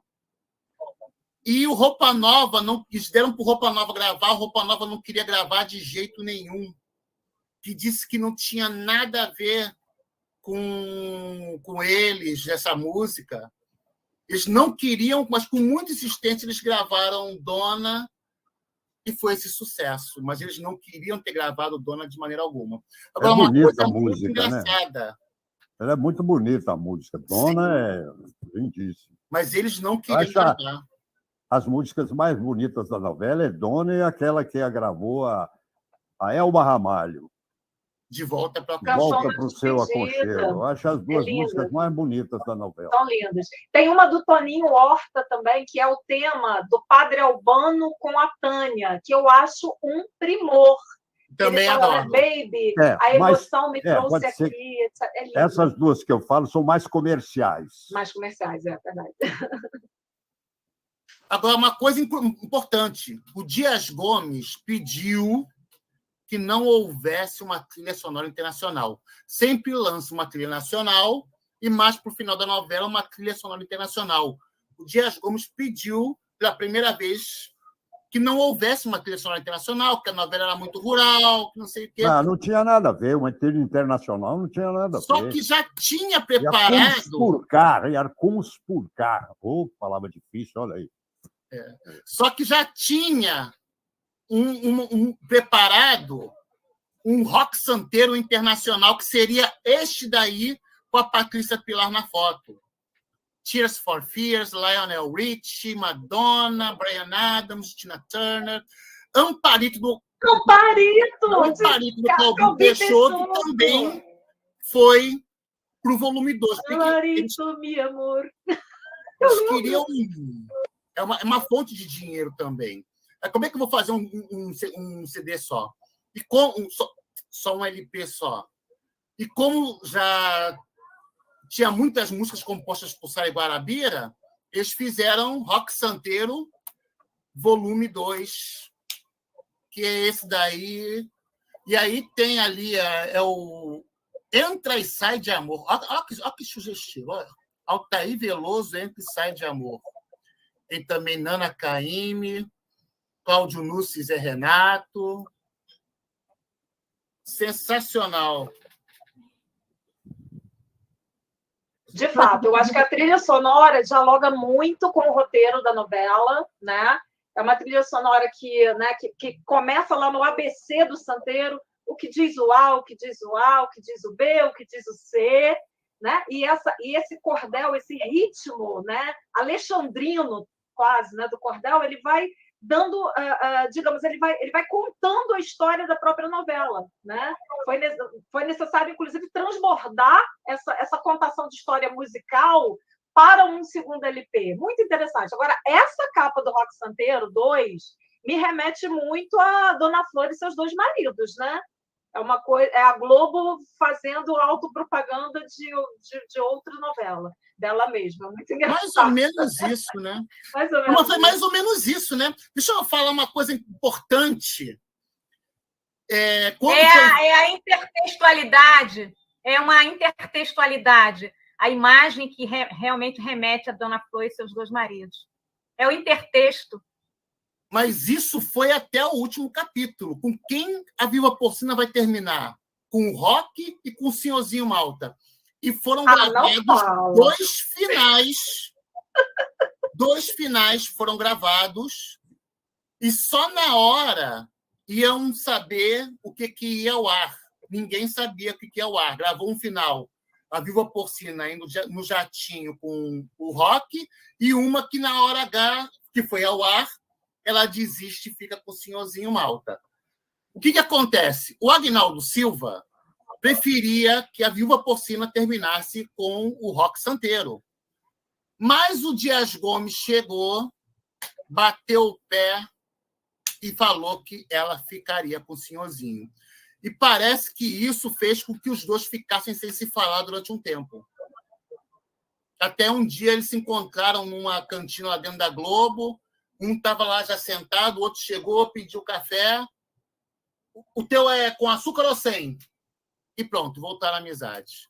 Mas eles ficaram um tempinho sem se falar por causa dessa desavença. Foi gravado 2 finais. Uma outra coisa importante, quando foi fazer Rock Santeiro novamente, chamaram os atores que fariam na primeira versão. O Rock seria o Francisco Cuoco e a Beth Faria, que seria a Viúva Porcina. O Francisco Cuoco parece que o compromisso de trabalho parece que para ele não ia dar. O Lima Duarte aceitou. E aí começaram a cogitar nomes de atrizes, porque que a Beth Faria não quis fazer. A Beth Faria não quis fazer a Viúva Porcina. E a Regina Duarte vinha querendo se distanciar daquela imagem da namoradinha do Brasil. Então, para ela... Só que o pessoal estava meio... não sabia se apostava ou não, se ela ia conseguir fazer a Porcina ou não, se ia dar certo ou não. E acabou que, se não me engano, foi o Paulo Biratã que falou: não vou apostar na Regina Duarte. E foi esse sucesso que ela fez, né? Um grande sucesso, uma grande atriz aí que mandou ver, na verdade. Beleza, Leandro. Posso chamar a Aline, que já está inscrita há um tempão aqui, querendo falar? Antes de você mostrar mais novidades? A Aline quer fazer uma pergunta direto para o Rui, não é isso, Aline? Aline! Está viva você, Aline? Quanto tempo! Olá, tudo bem? Olha, Ana, eu estou inscrita há um tempo, mas eu estou aqui maravilhada. Eu ficaria assistindo um bom tempo ainda sem falar, porque está muito bonito aqui. Boa tarde, colegas. Boa tarde, Leandro. Boa tarde, Ana. Boa tarde, Rui.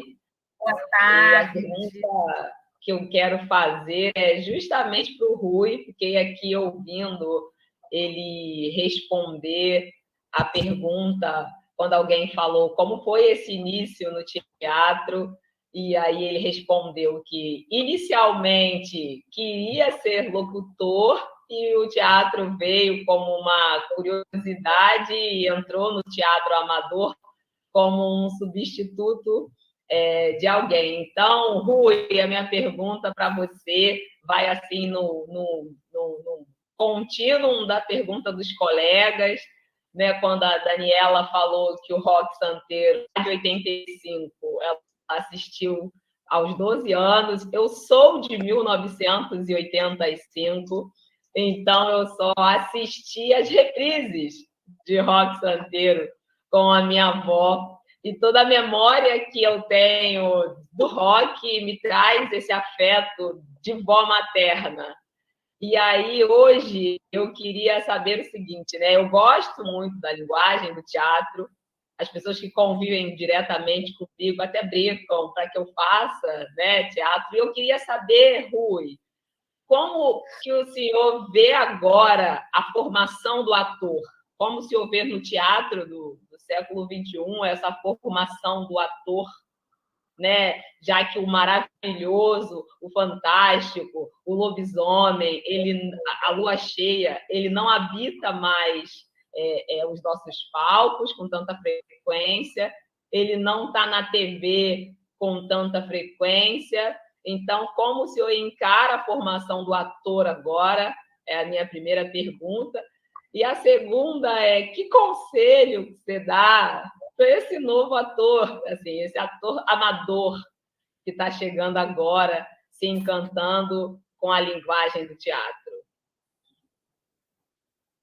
Eu acho que está faltando seriedade, muita seriedade e interesse para fazer-se uma coisa mais intensa, procurar uma coisa que possa dar uma... Porque todo mundo, de certa maneira, o próprio ator também, atende o que há de momento, o que se pede no momento, né? Porque virou...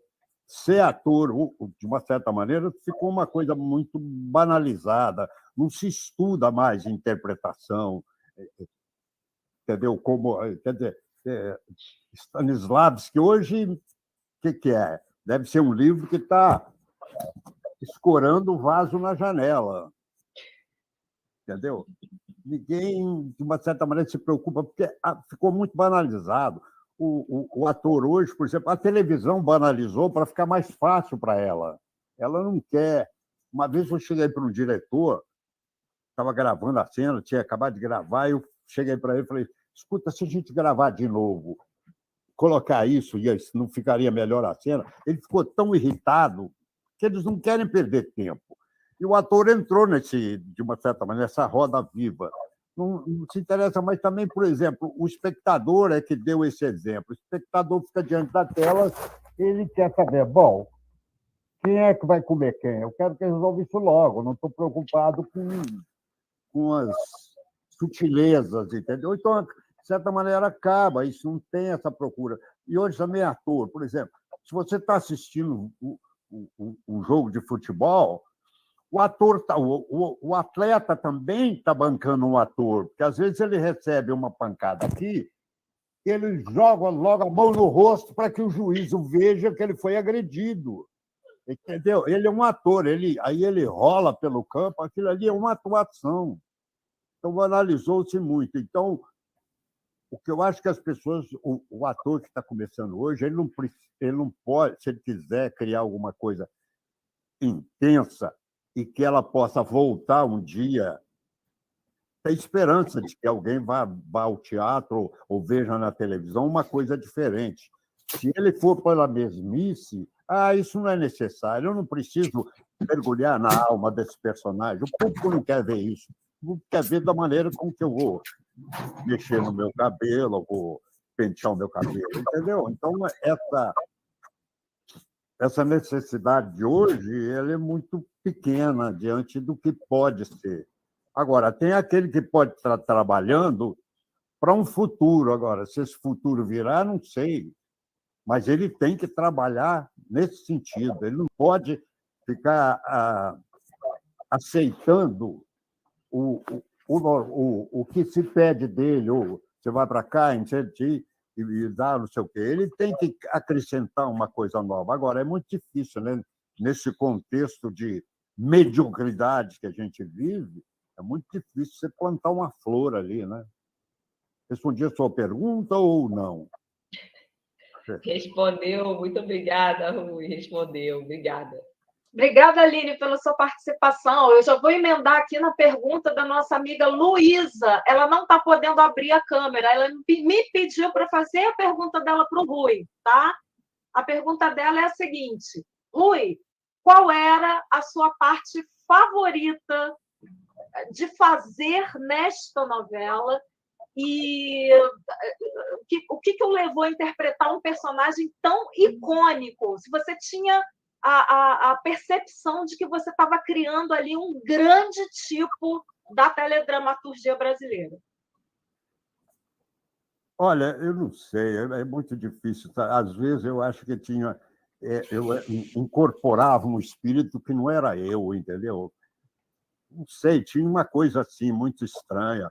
Eu sou ator, fui ator, mas eu não sei, eu acho que eu fui contemplado com alguma coisa que chegou na hora certa, no momento certo, entendeu? E aí eu usei uma bagagem que eu nem tinha.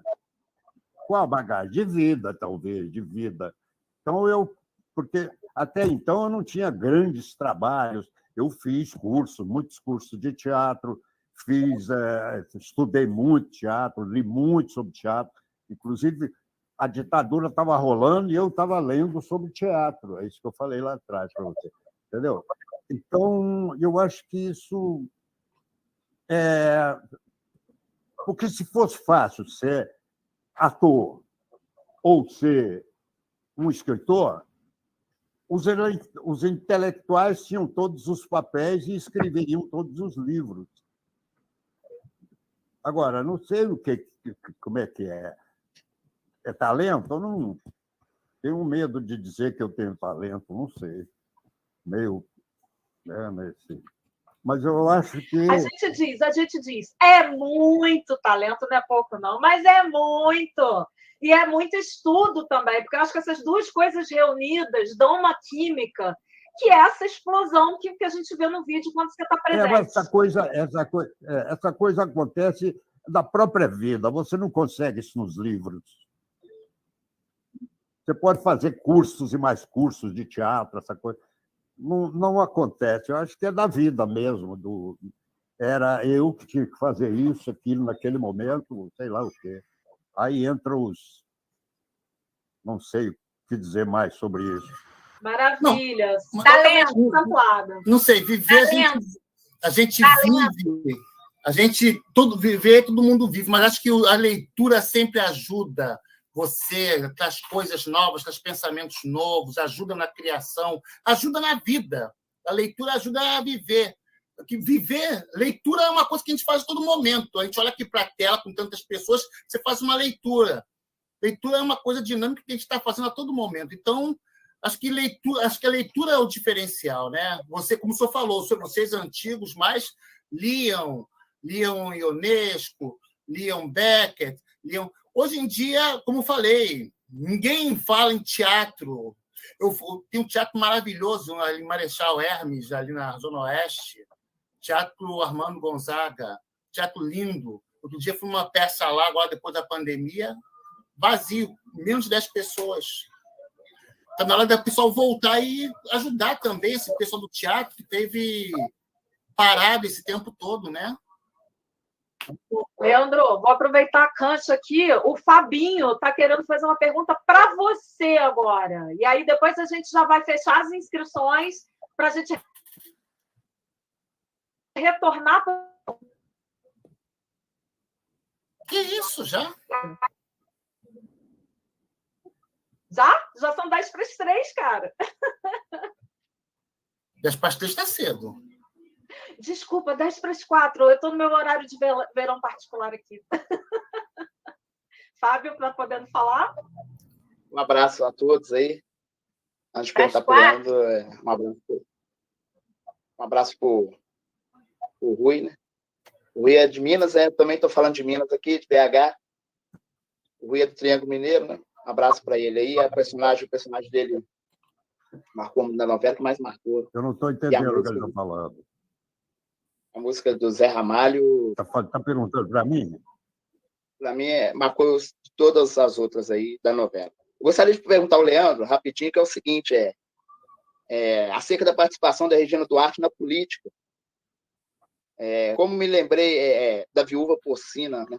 Através dela, da atuação dela na política. A novela Roque Santeiro foi um marco pela sátira à exploração política e comercial da fé.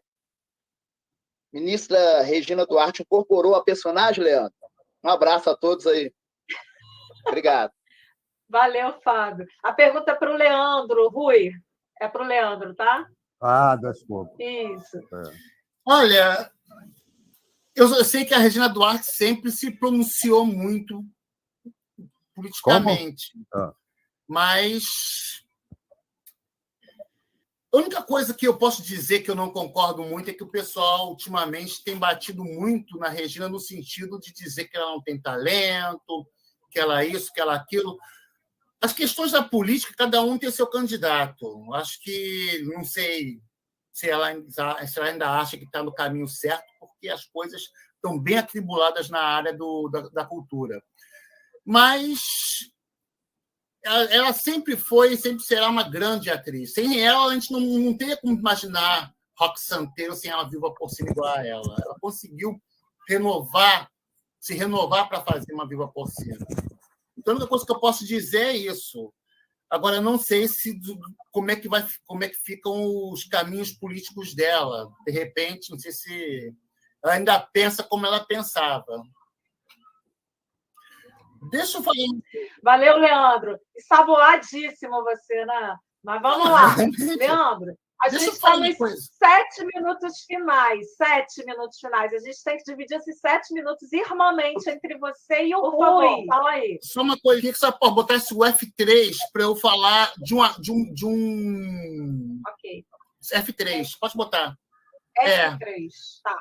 Na novela Roque Santeiro, teve um personagem que foi essencial, que a gente vai ver agora. Esse que dá o tom tragicômico do texto de Dias Gomes. Uma coisa importante, o Lima Duarte começou a fazer essa coisa de chacoalhar e fazer o barulho mesmo do relógio. E o pessoal ficou meio que... para tentar fazer menos o barulho, porque o barulho estava indo. Aí o Marcos Paulo também dirigia e falou: arranja alguma coisa para botar também aí de sonoplastia. Mas botar o quê? Sei lá, pensa em alguma coisa. E encontrar um som do cachixi para fazer justamente isso. Nos primeiros capítulos, vocês verem que não é só o som. Mas depois, sim, começou a ter um sincronismo. Toda vez que o senhorzinho Malta balançava, aí passou a ter o sincronismo do tô certo ou tô errado, e o barulho do cachixi. Fala, pode falar. Ele usava isso muito, era sempre uma ameaça, né? Era sempre uma ameaça. Ele não ficava exagerado, pegar o revólver e fazer alguma coisa, então tira-se o revólver e fica o barulho. É uma ameaça, sempre uma ameaça. Ouros, né? Esfregar o ouro na cara da pessoa. Deixa eu só falar uma última coisa do musical Roque Santeiro. Teve um musical em 1996 com a Gildo Ribeiro. Dá para ver aí, não? Como? Está dando para ver aí a tela? Não entendi. Está dando para ver a tela. Musical Roque Santeiro. Tá, gente, é só vocês colocarem... Isso aí é um musical? É um musical. 96 com a Gildo Ribeiro, Rogéria, Sidney Magal. E teve essa produção agora em 2017, também uma nova produção. Os últimos anos de Dias Gomes, Janete Clerc, que faleceu de câncer em 83, ele se casou com a Bernadette Lísio, ele fez a minissérie Pagador de Promessas, escreveu Araponga, entrou para a Academia Brasileira de Letras em 91, para a cadeira 21, escreveu Decadência, em que ele critica o Bispo de Macedo. A sua última minissérie foi O Fim do Mundo, minissérie sensacional. Ele faleceu em 18 de maio de 99, num acidente de carro, em São Paulo. Ele estava voltando do teatro, assistir uma peça com a sua esposa, Bernadette Lísio. Maravilha, Leandro. This is it. Deixa a gente só perguntar uma coisa muito importante para o Rui. Duas coisas, na verdade. Também quero perguntar para ele. Perguntando. Rui, nós soubemos que você está escrevendo um livro. A gente queria que você falasse um pouquinho sobre esse livro. E também soubemos que você estará fazendo uma participação especial numa novela ou minissérie. Fala também um pouquinho para a gente dessa sua reentrada na TV, na telinha da TV, por favor. Obrigada. Não, foi uma aparição muito relâmpago. São 3 ou 4 capítulos que eu faço ali uma cena com a Marieta Severo, mas eu não considero como uma volta. Foi um aperitivo, uma coisa assim. Não era um personagem que dava vontade de fazer, de sofrer por ele, essa coisa toda. Mas essa novela que entrou agora, Rui, foi essa novela que estreou agora, Um Lugar ao Sol, é essa? Já estreou? Eu nem sei. Já estreou. Essa. Estreou. Tá, então é essa. Ótimo. Já estreou? Vamos ficar atentos, hein, gente? Já estreou. Estreou essa semana. Pois é, eu não sei. Segunda-feira, estreou segunda. Na realidade, eu não assisti. O Roque Santeiro, quando estreou aquela coisa, eu não tinha nem TV em casa. Eu não assistia. Eu fui assistir Roque Santeiro muito tempo depois. Eu não sei, uma mania. Eu acho que eu ficava constrangido, que eu achava que eu não estava fazendo bem, como é que eles me contrataram para fazer aquilo, entendeu? Eu tenho medo de ser descoberto que eu não era um ator, aquela coisa toda. É um temor, assim, entendeu? Eu não valorizava o que eu... Porque o inverso disso é a vaidade, né? Olha como eu estou bem na novela, olha, entendeu? Não é o inverso disso. Agora, eu não procurei esse caminho, eu procurei esquecer, eu fazia uma coisa, os meus colegas iam logo ver no monitor como é que foi a cena, eu evitava isso, porque eu ia achar que tinha que fazer melhor ou fazer mais, eu tinha medo de ficar questionando o diretor, porque aquilo ali é um processo industrial e tal, e não pode parar. Uma pergunta ao livro. Posso falar? Posso falar? Isso, quanto ao livro. O livro é uma história, nem está aqui, o livro é uma história. Eu comecei a fazer um livro em 2006, logo depois de uma novela que eu fiz na Globo, chamava Bang Bang. Aí eu venho escrever esse livro todos esses anos. Agora, uns 4 anos atrás, eu morava em Belo Horizonte, e eu encontrei uma editora lá, a gente andou arrecadando um dinheiro pela internet, e ela fez uma pequena edição de poucos volumes. Aí, eu peguei alguns livros, e hoje eu tenho feito o quê? Eu tenho reescrito esse livro, entendeu? Eu estou reescrevendo, que eu pretendo editá-lo. Tem uma editora no Paraná, eu estou em negociação com eles para me editar lá, mas melhor do que estava, entendeu? Eu estou fazendo uma revisão final. E eu, talvez no começo do ano, ou lá pela da metade do ano, esse livro está fisicamente de pé. Que beleza! Que beleza! A gente quer saber notícias desse livro. Gente. Eu queria fazer uma pergunta que todo mundo está querendo fazer. A cena final, quando o professor Astromar, no último capítulo, realmente se transforma em lobisomem. Como é que foi? Foi difícil de fazer? Como é que foi a recepção? Difícil para ela é o seguinte, porque eu fui contra aquela cena. Eu achava que não devia se concretizar aquilo. Eu acho que tinha que ficar no imaginário, entendeu? Aquela bobagem foi para agradar espectador que quer pão, pão, queijo, queijo, entendeu? Eu fui contra aquela bobagem do final, mas... eu queria pão, pão, queijo, queijo. Era contratado para fazer e foi difícil fazer. Levou uma tarde toda, faz uma coisa aqui, grava, depois faz a outra, para ver aquela... Aí depois projeta, parece que está transformando na hora. Mas a recepção foi ótima pelo público, não? Hein? A recepção do público foi ótima, não? E aí? Deixa eu fazer uma pergunta. Coisa linda. Se tivesse um remake de Roque Santeiro, quem o senhor quem o senhor escalaria para viver o professor Astromar no remake de Roque Santeiro? Qualquer ator que o senhor escolheria de hoje para um remake de Roque Santeiro? Rapaz, agora que você... Para quem o senhor passava o bastão? Lá em Minas, eu sou mineiro, né? Lá em Minas tem um ditado assim, quando você faz uma pergunta dessa, eu respondi, rapaz, agora você me apertou sem me abraçar. Isso não se faz. Eu não sei quem é, eu não conheço, eu não vejo novela. Não é o meu passatempo, eu não vejo. Não sei, eu acho que, entendeu? Eu prefiro ver um filme que eu tenho ali todo. Esse negócio de você ficar 9 meses, eu já esperei 9 meses na barriga da minha mãe. Agora, esperar aí 9 meses para ver um bandido, o bandido ele ganha todas 8 meses. E o mocinho ganha 2. Entendeu? A fórmula é a mesma e está aí. Então, eu não vejo, eu não posso apontar para você quem seria, entendeu? Precisava conhecer esses atores novos. Eu não conheço ninguém. Por opção, eu não busco saber. Não tenho preconceito, nada disso, mas o meu interesse é outro. Televisão eu vejo outras coisas, sei lá.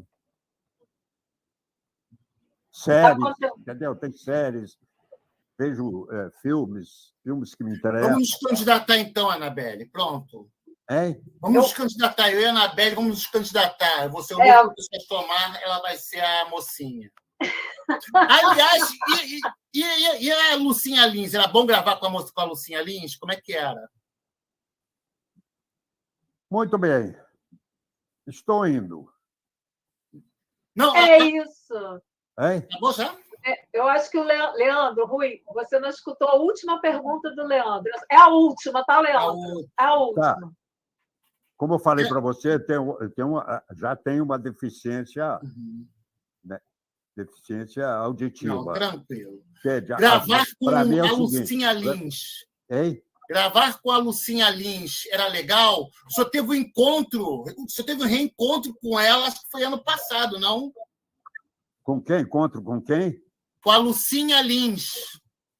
A Lucinha Lins era um doce de pessoa. Deve continuar sendo, né? Era muito legal. Ela foi uma companheira uma parceira muito especial. Mas o senhor Ela que o reencontrou personagem ela. dela não me amava. Ia continuar bonita, hein? Mas o senhor não reencontrou ela, acho que 1 ou 2 anos atrás? Teve um negócio lá. Um programa da Record. Aí me trouxeram para cá. Eu não sabia. Aí, de repente, ela vem servir um cafezinho. Eu não sabia. Eles armaram ali uma surpresa. Eu tinha essa imagem. Foi uma surpresa agradável. Ela é uma pessoa muito... Ela eu falo de fato. Eu não quero falar de mais ninguém, mas ela era uma pessoa assim. Mas eu não encontrei nenhum obstáculo na novela, gente chata ou não chata. Foi uma coisa muito boa. Foi um pessoal muito legal. Afastado ou próximo, foi muito bom. Foi um momento, assim, um sonho, de repente, que ocupou metade de um ano e 10% do outro. Foi muito agradável. Rui, a gente aqui passou uma tarde agradabilíssima com você aqui. A gente está muito agradecido pela tua generosidade, né? Pelo teu amor à arte da dramaturgia, pelo teu talento, pelos teus estudos, pelos amigos que você fez, pelos afetos que você conseguiu congregar em torno, né, da sua carreira, que é uma carreira que merece nota, merece que a gente te veja sempre, te reveja sempre. Vamos ficar atentos aí à aparição relâmpago do Rui na novela, para a gente estar lá, de alguma forma, pensando nesse grande ator que nos brindou hoje com a sua presença aqui no nosso clube de leituragens do Spacová. Eu ia pedir novas aparições, né?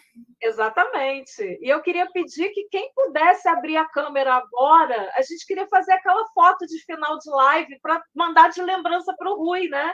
Que a gente esteve aqui junto com ele, né, durante 2 lindas horas. Pelo menos fazer uma foto bonita com ele. Podemos? Quem pode abrir sua câmera, por favor? Eu vou colocar o máximo de gente que eu puder aqui no meu layout. Somos 30 pessoas, mais ou menos. Vamos lá. Deixa eu falar uma coisa rapidinho. Pode falar. Rapidinho. Em primeiro lugar, o Bem-vindo Sequeira teve no elenco de Rock Santeiro musical. Hoje ele vive em Portugal. Na quarta passada, a esposa dele, a Déia, faleceu. Então, um abraço forte ao Bem-vindo Sequeira. E um abraço também para a Iracema, que mandou aqui pelo celular para mim que o Astomar era o melhor personagem de Rock Santeiro. Mandou um beijo para o Rui Rezende, um beijo para a Elane, para meus alunos que estão assistindo aí, para o pessoal que está assistindo. Bacana, Leandro. Viva! Vamos fazer a foto agora, todo mundo de sorriso grande, como é grande o coração do nosso amigo Rui. Atenção! 3, 2, 1. Ficou ótima a foto. Vou mandar para você, Rui. Tá Depois bom. a gente manda também certificado bonito para você guardar de lembrança desse momento. E para as pessoas que participaram da roda também assinaram a lista de presença. Já teve a foto. O Flash nos focou. Quem assinou a lista de presença vai receber o resumo do chat e mais o seu certificado de participação. Tá bom, gente? Obrigada por tudo. Rui, muito obrigada. Um beijo carinhoso para você. Obrigada, meninas da UFRJ e meninas. Vamos fazer Rock Santeiro 2, hein? Vamos ter outra aqui. Volta aqui, Rui.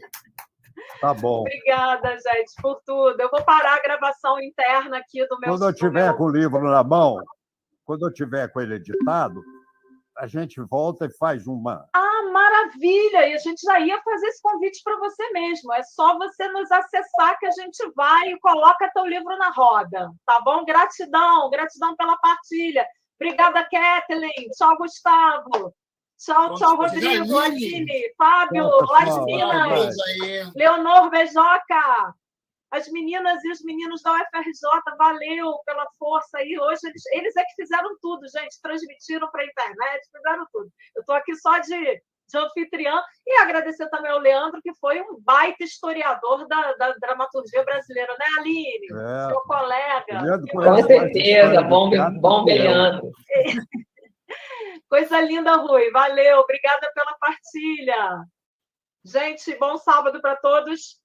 Fiquem à vontade se precisarem sair, a gente só vai ficar um pouquinho mais para poder salvar o chat, tá bom? Grande abraço. Ok.